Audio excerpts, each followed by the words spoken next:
was 5 of us on that night, and we had a call come through, which was a car fire on the drive.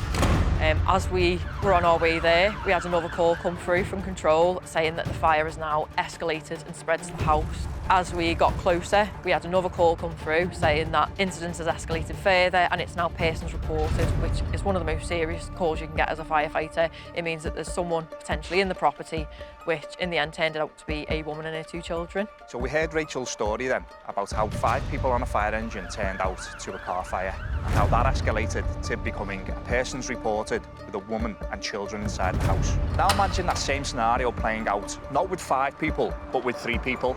And that is the situation that firefighters are facing up and down this country today.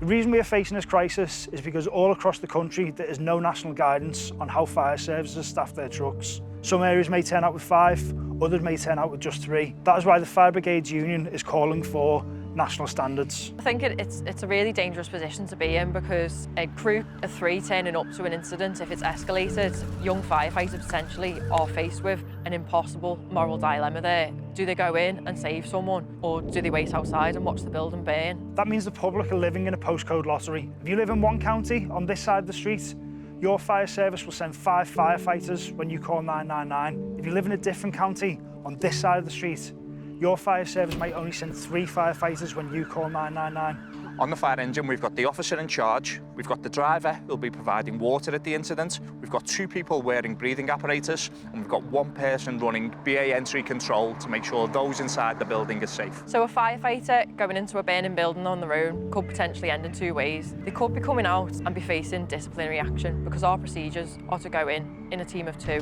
Or worst case scenario, they might not be coming out.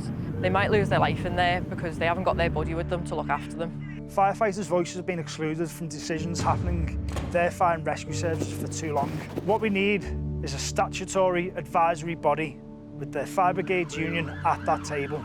To fix our fragmented fire and rescue service, firefighters need to speak with one voice. Join us at our national rally on the 8th of October in London, where together we will demand change.